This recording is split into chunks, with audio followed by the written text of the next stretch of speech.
The economy of Kenya, and I am glad that I came early. I have sat here and I am very, very proud of our country, Kenya, and the people in this hall. Thank you very much, DJ ameongeza sauti kidogo. Because seated here, listening to what all the speakers who came here are doing, I realized that we are in a very good country and that support should go to where it matters most.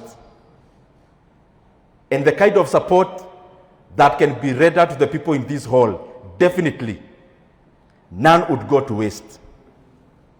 Because I have seen a diversified stakeholders dealing with the subsector. But more importantly, it actually also opened my mind that albeit late, I should also become a stakeholder and start making money from avocado. Our county, I was told, is among the best, actually the best, because I come from Murang'a County. Na nimeona nalala kwa kazi. Lazima pia mimi niingie hapa nitafute pesa. Nimeona iko. By the kind of speeches I saw here and listened to, msishangae next time hata mimi kabana yangu itakuwa pahali. And I wish many more Kenyans were listening. We were actually live on our channels because I have learned a lot. In fact, you call me as a speaker, I have benefited more from listening than from speaking, because I have seen, and talking to the people I got the opportunity to talk to, there is good return here than even buying plots, as I always keep saying. And there is much more value here, and especially by bridging the value chains. And that brings me to my first point. The Kenyan economy is inagawanywa mara tatu. Is in three aspects. One aspect, we call it primary production. The second one, we call it secondary production.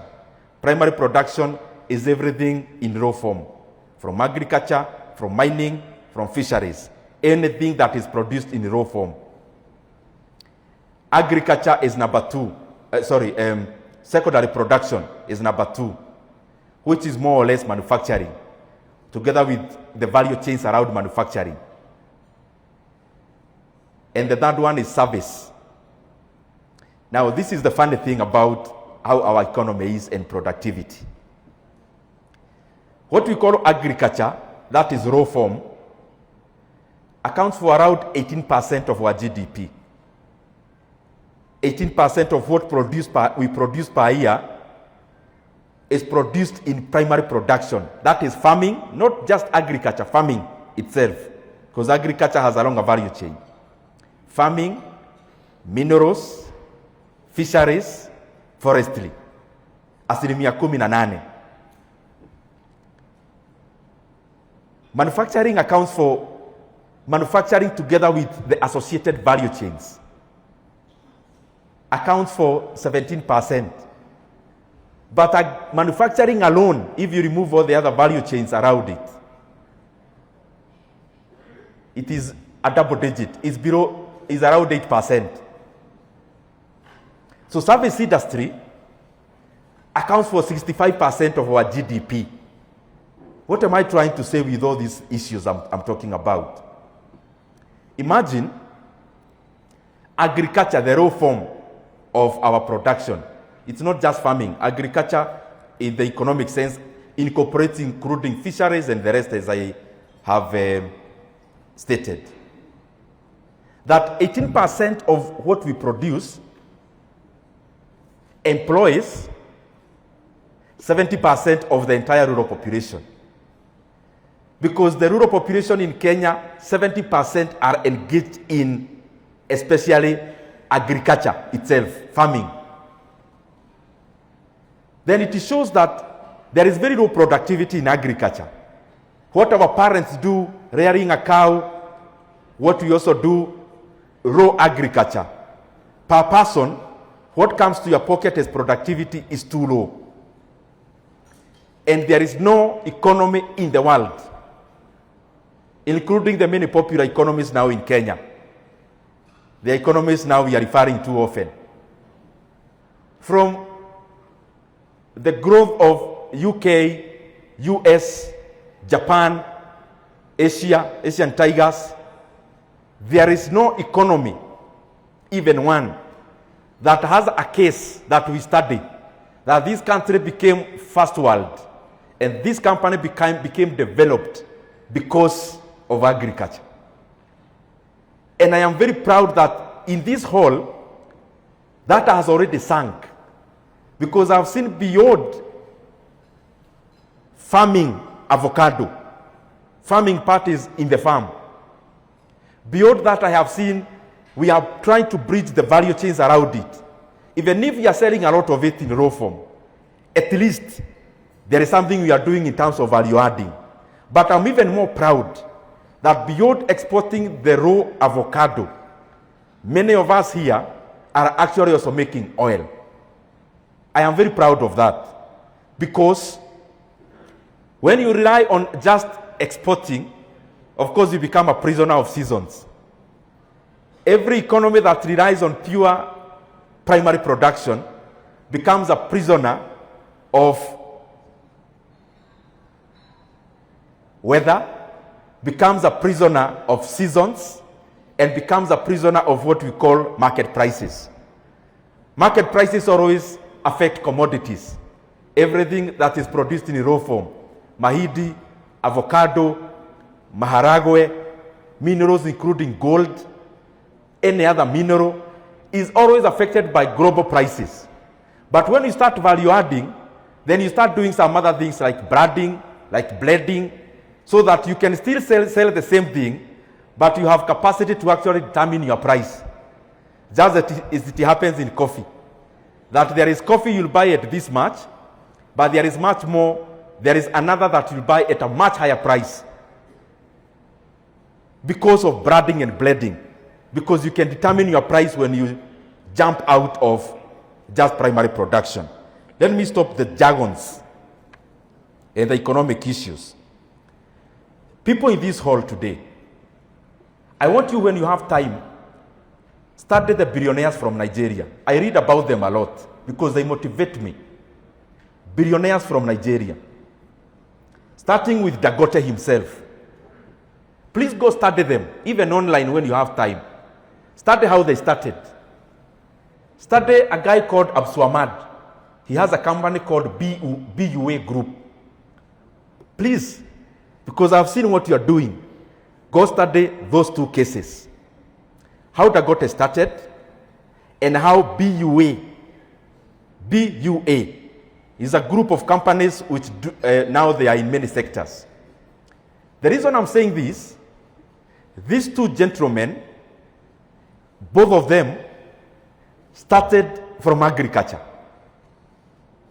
Dangote started from agriculture. The base of Dangote we know now, the richest black African there is in the world, started in this hall today. The refinery he's building, the base of Dangote refineries is agriculture. BUA started from agriculture. Now he's doing a refinery. He has, of course, BUA cement. Both of them are also in cement industry.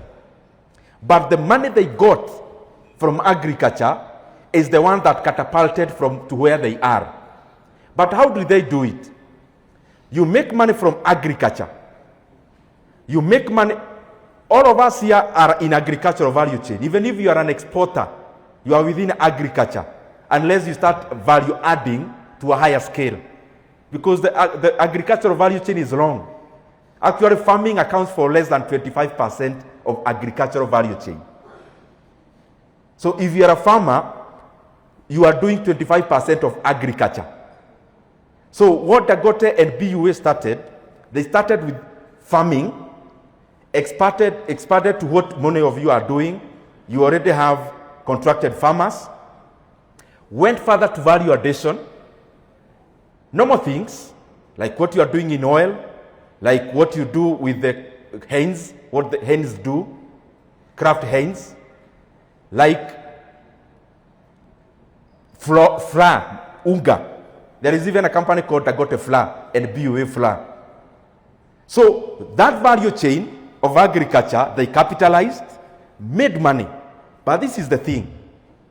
After making money, they stopped seeing money as a possession. That is what most of us do, including myself.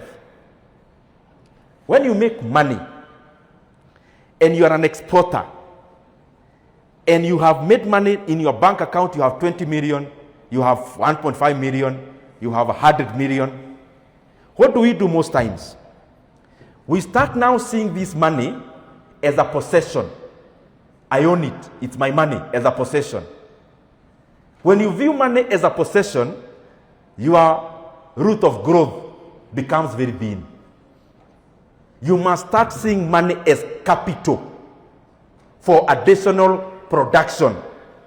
And we stop seeing money as a possession. I keep talking about real estate. Everyone here has a house, maybe where we live, whether you own it or whether you are renting. So I'm not against real estate. I always, even here, if we sample, Sahi, all these people with these banners, the side hustle they are doing, hakuna mtu hana ploti analipisha pahali. In this hall, there is no table without a representation of a person, either with a plot, a flat, or a person thinking of one, or kasaba, kidogo. Because I've made so much money this season, so the next thing, I am going to buy a piece of land. Remember, not a piece of land to farm, a piece of land maybe to speculate. I'm not even against real estate. What I'm saying is that when we see money as a possession, we look to possess things. We look to possess something, to possess a piece of land, to possess just something to see. But it becomes a very slow path of growth. Because a higher route of growth is the one that Dagote took and the one BUA took. After making this money in farming, and you have added value now, you can say you are in agriculture. You have actually gone past farming.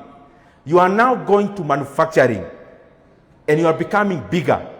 You must see this money as capital to do something more, to produce, not to put it aside as a possession.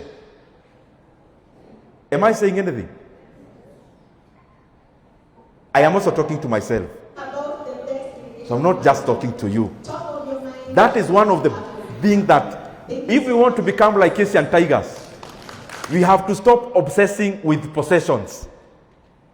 Because Dagote had already made enough money to possess so much, a flat in Dubai, a flat in wherever, a flat in wherever else.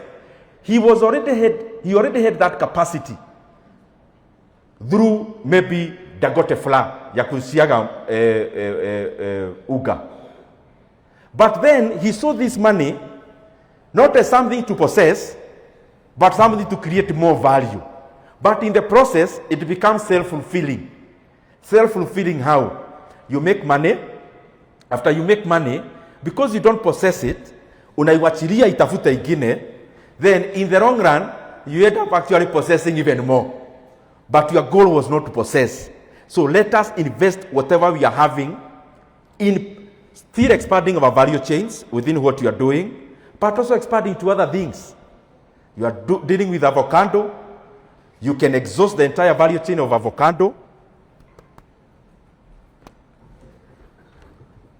You can exhaust the entire value chain, but then start also branching to other things that are related, and you keep on adding more products. Again, add more value to those products. And then from there, you can even go not from just vertical, you can go horizontal. And then you venture into other industries, just like those two gentlemen. And as you do so, and I said I'm having a short speech, as you do so, now you are graduating, you are talking about You started with 5 million shillings. You are doing turnovers of 100 million. You are climbing higher. And you are climbing higher. We expand our horizons on where even to get financing. If I ask in this hall, where do we get our money to expand? Majority of us is in commercial banks. But if you started the Nigerian model, forget about the Nigerian economy. The fact is that Nigeria has the highest concentration of billionaires in Africa, black ones. So there is something to learn there. Niko wapi? Niko nasema nini? Nione kama nitamaliza tu kuongea saa hii pengine. Who can tell me who I am?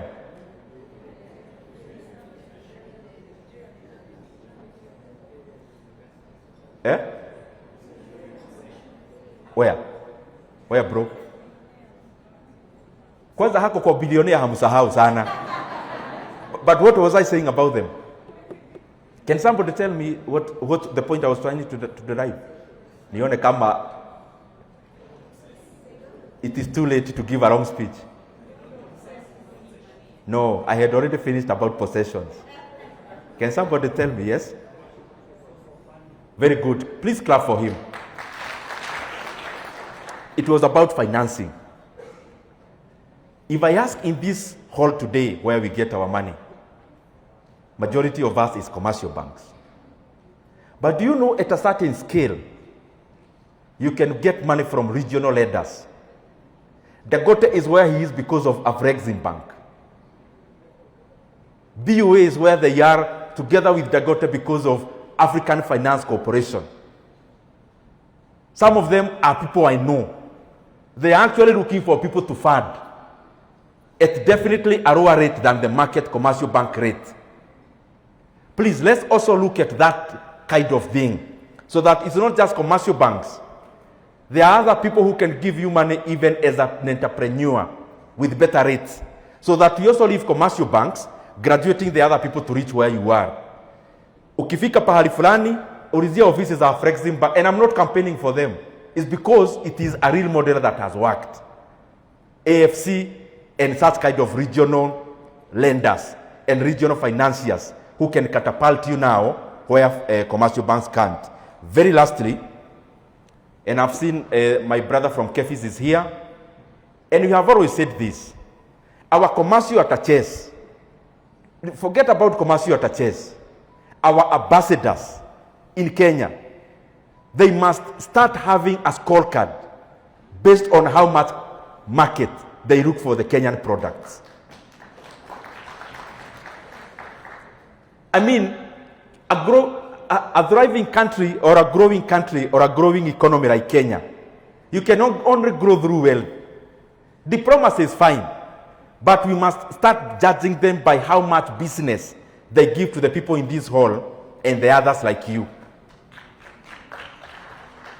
So that we are left doing what we need to do in terms of producing, but there is somebody else also doing their best to create robust markets so that we always perpetually are not having a problem with where to take what we have. Very lastly, I always talk about investments, which I can talk about in 2 minutes.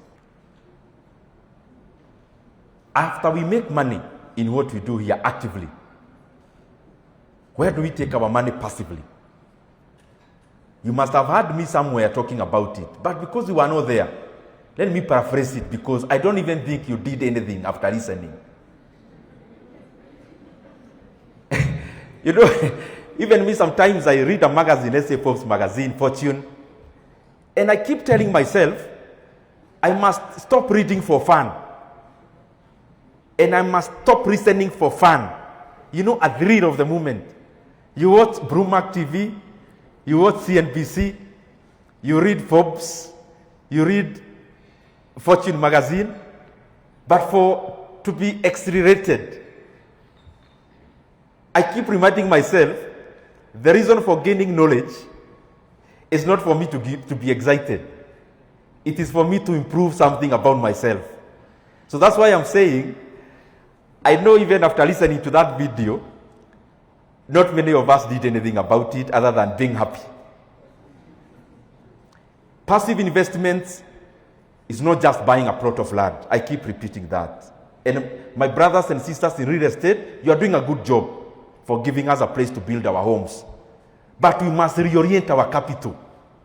And I keep saying, the stock market in Kenya is grossly undervalued. And that is why maybe I was talking about Safaricom. Take a company like the one, unasemanga maneno mingi, take Kenya Power. I'm not campaigning for them, but reason with me. This company, if you bought it, if all of us in this hall, we bought Kenya Power today, ikuwe yetu sisi tuko hapa, we would spend 24 billion shillings. 24. The entire value of the company. Last financial year, not last, hii imeisha June ya this year, they made 24 billion in net profit. Ebu muache kuniangalia hivyo, you first internalize what I'm saying. I was talking to Django, nikamuuliza machini kama hii ya nini, hizo machini tulikuwa tunaonyeshwa, nikinunua, Mudhomi, I'm actually finishing. Nikinunua hii machini, inanirudishia pesa yangu after how long? Nilikuwa namuuliza, kaniambia around 3 years. Nikaona maybe for diversification I can do it. But listen again carefully. This is a company that if we bought it in this hall today, you see the way government is selling Safaricom. Tuseme sisi kama Avocado Association, vinye tu munauza hiyo, tuuzieni hii. Na vile mumeuza hiyo na hasara, mkiangalia shares, mtuuzie hivyo hivyo.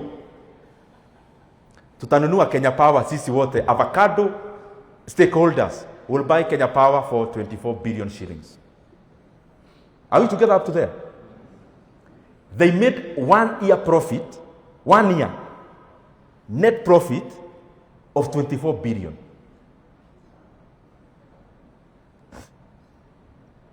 Just tell me where in the world you get such an opportunity. Take a company, and I'm not, when I give you this, I tell you to go read. Don't buy because the Nyoro said anything. I am just urging us to read and study because it doesn't take long to know all these things I'm talking about. Take any company, including KCB. KCB this year, by the way, by how they release their Q3 results, they will not make less than 60 billion in profits. 60 billion in profit 1 year net. But the valuation today, if you bought the entire KCB, it would cost you less than 220 billion, meaning less than 4 years of their net profit, you have your money back. Take any other. Let me give the last one. Let's say, you can choose any because the market is undervalued anything you touch. Take insurance company, Kenya Re shares, if you bought all of them today, you would spend, let's say, 17 billion shillings. Hiyo kampuni ikuwe yako. They have no loan. They have zero loan. But the cash and cash equivalent meaning the money they have fixed in the bank or the money in treasury bonds and bills, and they have no loan, they have 41 billion shillings in cash and cash equivalent. That tushikane sahi, tuchukue loan, we buy Kenya Re at 17 billion, then ikikuwa yetu tumepewa key, tunafungua kampuni hivi, ndani kuna cash ya 41 billion. Then we take 17 to repay bank, tuachwe na hii ingine ni yetu. I'm just saying figuratively, there are many opportunities in investing in the NSC. And I have taken it upon myself to talk to you until you get bored. That there are opportunities in the capital markets. Because when we all concentrate on the capital markets and we develop our capital markets, we are making Kenya a significant hub of capital flow. Capital flow means we then make people to realize there is a market called NSC. When there is a market called NSC, which is part of the global markets, When you in your company wants to raise money, you just be listing your company in the NSE. Even as an SME, there is a category. You list, instead of getting a loan, you sell a stake of 25% in the NSE, you raise 500 million, you expand your company, the people who bought your shares grow, you also grow, and the market grows. All these economies, South Korea, Singapore, US, UK, they grew out of the abundance of capital. And because they had a capital market which is having inflows which can be absorbed. But our NSC now has many opportunities, but us here who live in Kenya can't, because we are not taking advantage of them, then the market continues to be dampened. So we all lose out. Thank you very much. May God bless you.